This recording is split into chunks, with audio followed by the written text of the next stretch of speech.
I will now give the floor to the members of the council who wish to make a statement.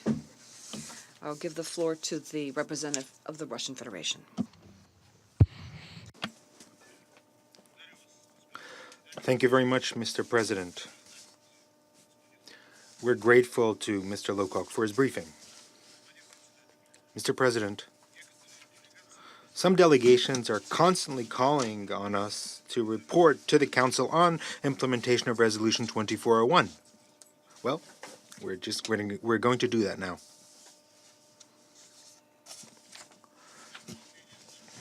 As part of implementation of Resolution 2401 of the Security Council, Russia, in coordination with the government of Syria, has undertaken unprecedented efforts to improve the situation in eastern Ghouta, where illegal armed groups using external support for several years held the civilian population as hostages. As a result of lengthy and intense negotiations, the irreconcilable fighters were taken out of this region. A bloodbath was prevented. Currently, the process of return of the evacuated population is underway. Approximately 60,000 people have already returned. The situation in eastern Ghouta overall is stable. To support law and order, and to prevent provocation and protect the civilian population, and to provide humanitarian and medical support, joint work has been organized between units of the Russian military police and law enforcement bodies of Syria. We're discussing issues of rebuilding infrastructure in the cities of eastern Ghouta. In Duma, with the help of construction technology provided by the Russian side, clearing up of debris is underway. Water and electrical supply is being reestablished. Every day supplies of bread are delivered. To rebuild eastern Ghouta, targeted cooperation of the international community is required, including through the UN and its specialized agencies. We call on colleagues to take part in these efforts. At the same time, the disastrous situation is to be seen in Raqqa. The coalition expelled the terrorists from ISIL from the city over half a year ago and afterwards de facto occupied the territory. Rebuilding the city that was destroyed by airstrikes is not going on. People have been returning at their risk and peril, often being killed on mines and IEDs. No one, in fact, knew with any certainty of what was going on in Raqqa. Up to very recently, no efforts were made to at least conduct an assessment of humanitarian needs by the UN. Just recently, as a result of our constant pressure, such a mission was organized, although it was very brief. However, even just in a few hours, experts were able to see for themselves that Raqqa is in ruins, that there's not a single building left standing. Under the ruins, thousands of bodies are still buried. Every day, every day there are mountains of corpses. There are mountains of corpses under the ruins. Every day, people die as a result of mines. There's no electricity, water, or basic social services. Not a single school, not a single hospital is operating. The so-called local council, in spite of the assurances of coalition, only started working this month. It was immediately obvious, and not only to us, that these are completely incompetent people. Where have these self-proclaimed experts, where were they found? Who do they represent? How can we entrust them with people's safety and security? As we understand, there's several protests against American occupations have already been held. American occupation that hasn't really brought anything positive to the inhabitants. The only effective solution to the current situation is to reestablish state structures in Raqqa. Another great area is a camp for displaced people, Rukban, which is in the area of the American air base at Tanf. I should also just mention that the very fact of the existence of this base is a blatant violation of Syrian sovereignty. This is a constant factor of concern for the Jordanian neighbors. For a long time, the forces of the coalition blocked access to this area. A lot of efforts were required for official authorization with guarantees of security to have been issued. After that, the Syrian authorities immediately gave the green light. However, so far, no practical steps to provide humanitarian assistance have been made.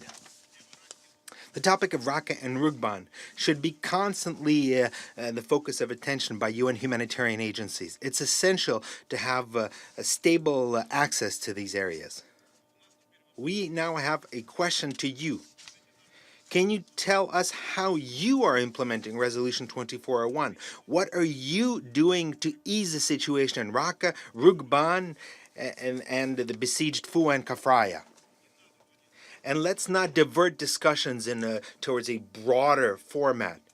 Be courageous enough to reply to our questions rather than to try to change the subject. Now a few words about the broader context.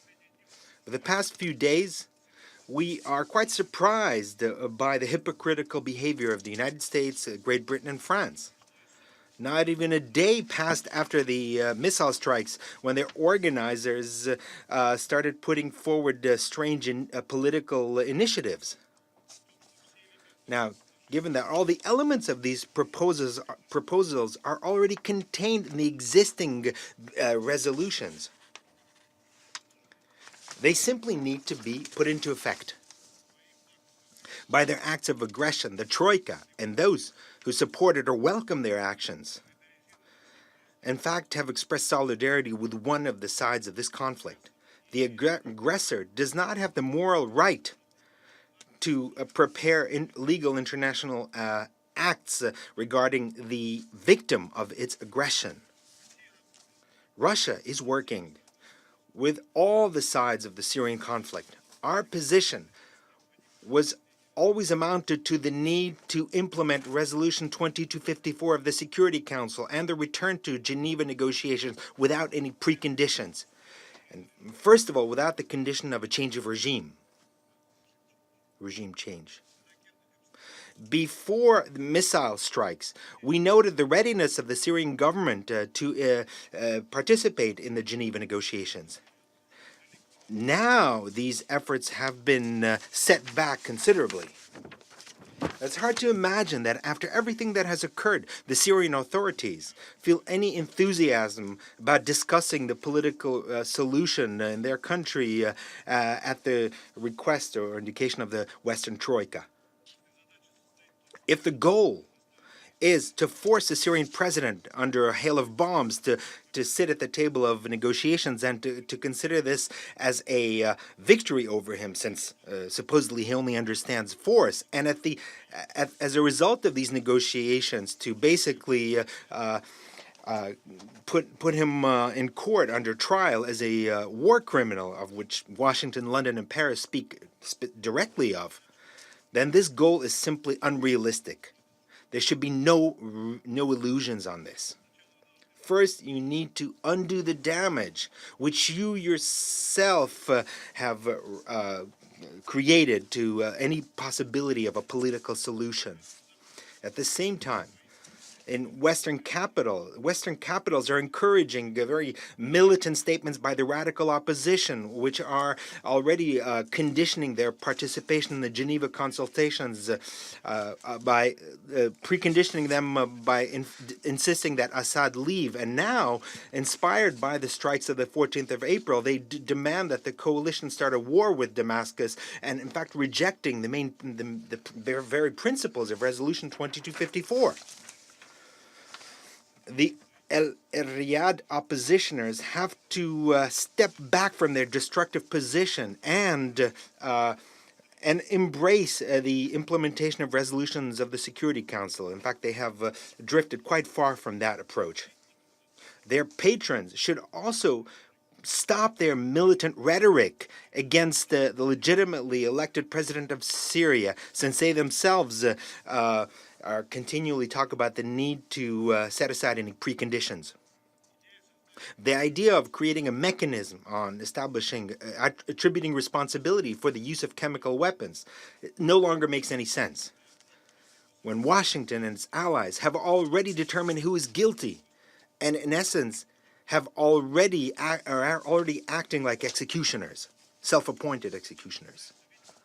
The impression is now that Russia needs to change its position under the influence of the impact of airstrikes of the Western Troika and the promised new round of sanctions by Washington.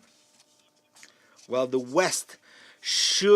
it's time for the West to understand that this kind of logic against Russia has never worked in the past and will never work in the future.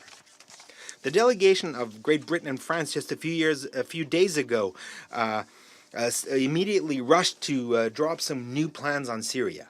Well, we have a plan as well. Of course, we're not claiming to be comprehensive, but please take the time to get acquainted with our plan. First of all, the Syrian conflict does not have a military solution. The political basis for a solution is well known. We need to work together on implementing Resolution 2254 and the negotiations in the framework of the Astana process and the outcome of the Congress of Syrian National Dialogue on Sochi are to contribute to that. We call on the United States and their allies to stop their aggressive actions and threats to use force against sovereign Syria in contravention of the United Nations Charter and international law. They only move the prospects of peace further away. Second, we call on putting an end to all attempts in creating a new situation in Syria, undermining its sovereignty and territorial integrity, and efforts to maintain foreign occupation of certain parts of Syria, its subsequent division, looting of natural resources, and stoking hatred among the different segments of the population of the country. Third, we call on all states and the Syrian opposition groups to put an end to the aggressive and hateful rhetoric against the legitimate authorities of Syria and also against Russia. And also putting an end to stops aimed at a violent regime change. Fourth, we call on states that have influence to once and for all ensure that military groups separate themselves from terrorists once and for all and start to engage in international cooperation in the fight against terrorism without any double standards. Fifth, we call on the international community to immediately get involved in providing humanitarian assistance to Syria and to refrain from manipulating this issue for political purposes. Six, we call on opposition structures to immediately refrain from provoking foreign aggression by organizing provocations with chemical weapons. And their Western sponsors, we call on them not to use these provocations. Thank you very much. Agradezco al representante. I thank the representative